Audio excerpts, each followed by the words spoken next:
आज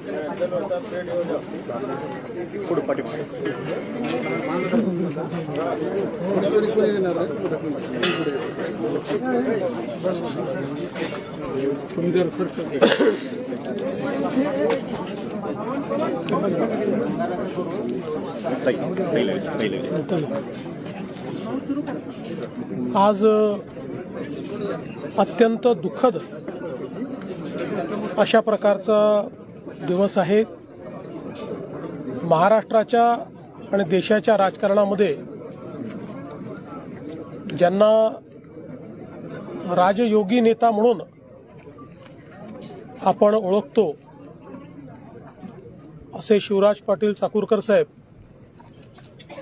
यांचं आज दुःखद निधन झालं। जवळजवळ 6 दशकं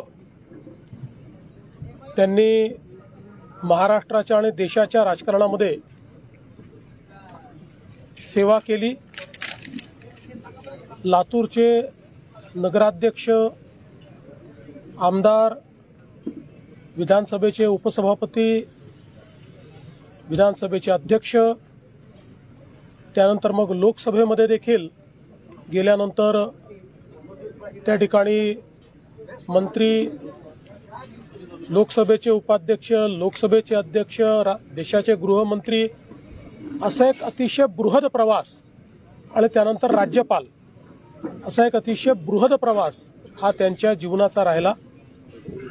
आणि या सगळ्या त्यांच्या राजकीय कारकिर्दीमध्ये एक अजात शत्रू अशा प्रकारचं नेतृत्व, पक्षाच्या भिंतीच्या पलीकडे, जाती धर्म भाषेच्या भिंतीच्या पलीकडे नेहमीच त्यांचं नेतृत्व राहिलं। आणि संपूर्ण एवढ्या मोठ्या राजकीय आयुष्यामध्ये कधीही एक डाग देखील त्यांच्यावर लागला नाही, कधी कुठला भ्रष्टाचाराचा आरोप देखील त्यांच्यावर झाला नाही। अतिशय स्वच्छ चारित्र्य हे त्यांनी त्या ठिकाणी ठेवलं। उत्तम वक्ता म्हणून त्यांची ओळख होती। मराठी, हिंदी, इंग्रजी सर्व भाषांवर त्यांचं प्रचंड प्रभुत्व होतं। आणि लोकसभेचे अध्यक्ष म्हणून तर ज्या प्रकारे त्यांनी कामकाज हाताळलं, त्यामुळे त्या अध्यक्षपदाचा बेंचमार्क हा तयार करण्याचं काम त्यांनी केलं। या सगळ्या वाटचालीमध्ये सर्वपक्षीय जे ज्येष्ठ नेते आहेत त्यांच्याशी त्यांचे अतिशय जिव्हाळ्याचे संबंध राहिले। ते आपल्या विचारांशी नेहमी प्रतिबद्ध राहिले, पण प्रत्येक विचाराचा सन्मान त्यांनी नेहमी केला।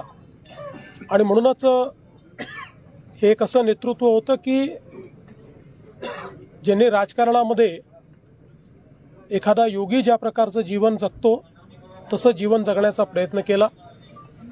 आज त्यांच्या जाण्यामुळे निश्चितच महाराष्ट्राची आणि देशाची एक मोठी हानी झाली आहे।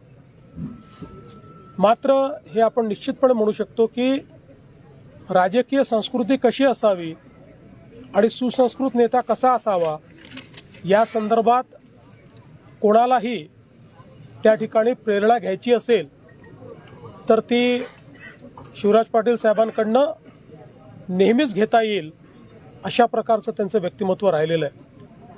वैयक्तिक माझा देखील त्यांच्याशी संबंध आला आणि मला आजही आठवतं की माझ्या मागच्याही कार्यकाळामध्ये ज्यावेळी मी काही चांगले निर्णय केले त्यावेळी समोरून स्वतः फोन करून हा निर्णय चांगला आहे, या निर्णयाचा फायदा होईल याबद्दल अभिनंदन करणारी अशा प्रकारची त्यांची एक मला असं वाटतं वृत्ती होती की ज्यातनं चांगल्याला चांगलं म्हणण्याचा एक नेहमी त्यांचा भाव असायचा। अनेक वेळा त्यांच्याशी भेटी व्हायच्या। अतिशय कुठल्याही गोष्टीचं सविस्तर ज्ञान असल्यामुळे त्यांच्याशी बोलणं हा देखील एक मला असं वाटतं एक पर्वणी ती असायची। आणि आपल्याला सगळ्यांना कल्पना आहे की तसं अतिशय रुबाबदार अशा प्रकारचं त्यांचं रूप होतं। एक नेता म्हणून त्यांच्याकडे पाहिल्यानंतर विश्वास वाटायचा अशा प्रकारचं त्यांचं नेतृत्व होतं। त्यामुळे निश्चितच सर्वांना त्यांची आठवण राहील। लातूर शहराला, लातूर जिल्ह्याला तर त्यांचं इतकं सानिध्य लाभलं. 7 वेळा लोकसभेला आणि 2 वेळा विधानसभेला ते इथनं निवडून गेले. त्यामुळे निश्चितच एक मोठी पोकळी आहे. मी महाराष्ट्र सरकारच्या वतीने आणि महाराष्ट्राच्या जनतेच्या वतीनेही त्यांना विनम्र श्रद्धांजली या ठिकाणी अर्पण करतो आणि त्यांच्या कुटुंबावर आणि जे बृहत कुटुंब आहे, जो मित्रपरिवार आहे, या सगळ्यांवर ही जी काही या ठिकाणी दुःखाचं संकट आहे त्यातनं बाहेर निघण्याकरता ईश्वर सर्वांना शक्ती देव, अशा प्रकारची ईश्वरचरणी प्रार्थना करतो. एखादी वैयक्तिक आठवण?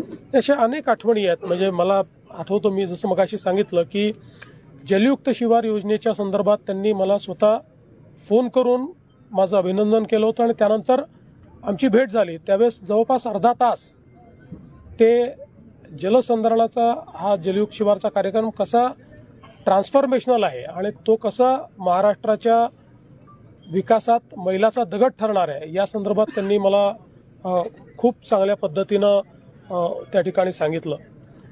अर्चनाताई देखील ज्यावेळेस आमच्या सोबत आल्या त्यावेळेसही साहेबांनी सांगितलं, मी तर जिथे आहे तिथेच मी जीवनभर राहणार आहे, पण आता त्यांनी जो मार्ग स्वीकारलेला आहे माझ्या त्यांना शुभेच्छा आहेत आणि तुम्ही उत्तम प्रकारे त्यांची काळजी घ्या आणि चांगलं सुसंस्कृत राजकारण झालं पाहिजे याकडे लक्ष द्या, अशा पद्धतीनं त्यांनी त्यावेळेस भावनाही व्यक्त केली होती.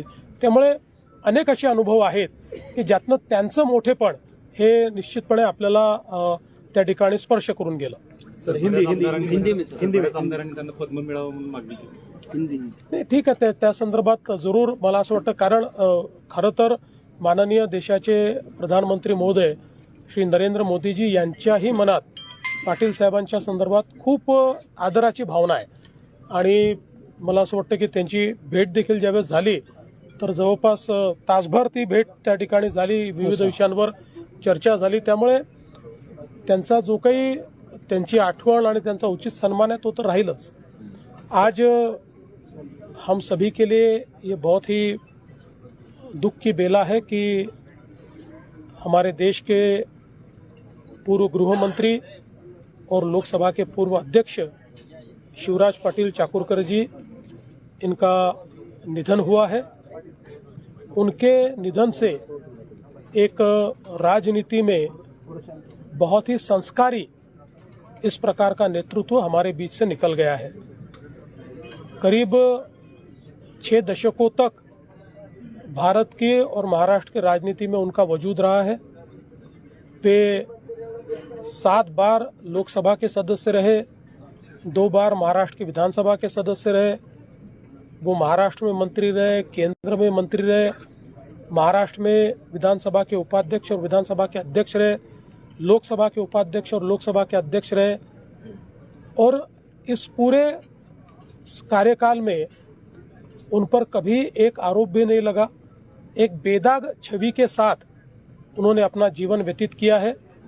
विचारों के साथ उनकी प्रतिबद्धता रही है और हमेशा सभी प्रकार के लोगों के साथ उन्होंने बिना किसी भेदभाव के बर्ताव किया है. कभी किसी की जाति, धर्म, भाषा, अमीर, गरीब, ऊंच नीच, इसका कभी विचार उन्होंने नहीं किया.